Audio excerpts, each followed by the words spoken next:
کسی کے باپ کا آخری وقت ہو، غور سے سنیے گا، پہلے سوال پوچھتا ہوں، اپنے ماں باپ اور سارے انسانوں سے زیادہ حضور سے محبت کرتے ہیں یا نہیں؟ جواب دو، کرتے ہیں؟ اللہ اس محبت کو سلامت رکھے۔ اب سوال پوچھتا ہوں، باپ کی زندگی کا آخری وقت ہو اور اس کے لب ہل رہے ہوں تو بیٹا اپنا کان اپنے باپ کے لبوں کے پاس کرتا ہے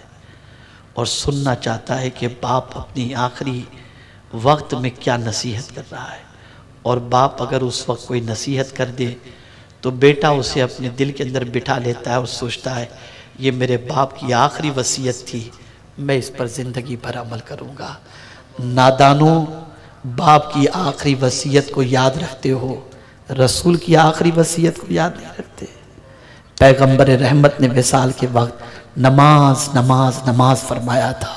اگر کوئی اس وصیت کو یاد رکھتا ہے تو یاد رکھو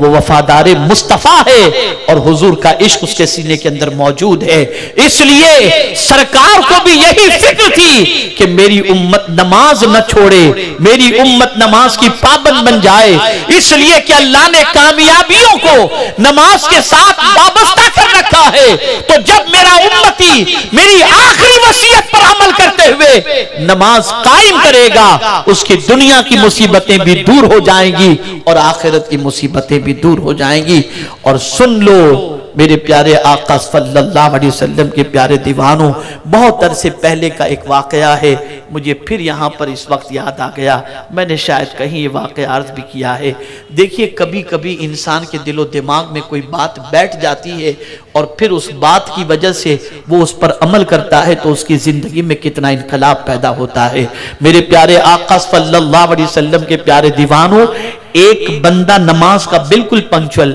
پانچوں وقت نماز کا پابند، ایک مرتبہ ایسا ہوا کہ وہ سویا، عشاء کی نماز پڑھ کر کے سویا۔ صبح جب آنکھ کھلی تو گھڑی میں دیکھتا ہے کہ طلوع آفتاب میں صرف 10 منٹ باقی ہیں۔ وہ سوچتا ہے میں ابھی جاؤں گا، استنجا بھی زور کا لگا ہے، میں استنجا کروں گا، وضو کروں گا تو نماز کا وقت چلا جائے گا۔ سوچتا ہے چلو اب تو وقت تو جانے والا ہی ہے، اب کیا اٹھ کر کے کریں گے، تھوڑی دیر کے بعد اٹھ کر کے استنجا کر لیں گے۔ لیکن پھر یہ خیال آیا،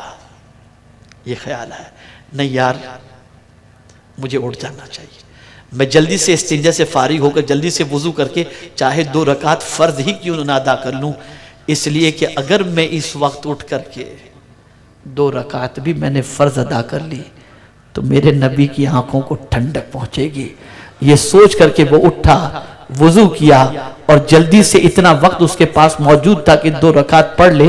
اس نے 2 رکعت جب مکمل کی تو اس کے آنسو تھم نہیں رہے تھے اور اس نے کہا کہ زندگی میں کئی فجر کی نمازیں میں نے پڑھی، لیکن آج اس تصور سے جب میں نے نماز پڑھی کہ میرے آقا کی آنکھوں کو ٹھنڈک پہنچ جائے گی تو اس نماز کی لذت ہی کچھ اور تھی۔ اے رسول اعظم کے دیوانوں، تم سب کی آنکھوں کو ٹھنڈک پہنچانے کی فکر کرتے ہو، آؤ آج سے عہد کرو کہ اپنے نبی کی آنکھوں کو نماز کے ذریعے ٹھنڈک پہنچاؤ گے، اور جب نبی کی آنکھوں کو ٹھنڈک پہنچاؤ گے یہ مصطفیٰ دنیا میں بھی ٹھنڈک عطا کریں گے، قبر میں بھی ٹھنڈک عطا کریں گے اور محشر میں بھی ٹھنڈک عطا کریں گے۔ اللہ تعالی ہمیں نماز کی پابندی کی توفیق نصیب فرمائے، اقامت صلاۃ کی توفیق نصیب فرمائے، اور پروردگار ہمیں اور اپنی اولاد کو نماز کا پابند بنانے کی توفیق نصیب فرمائے۔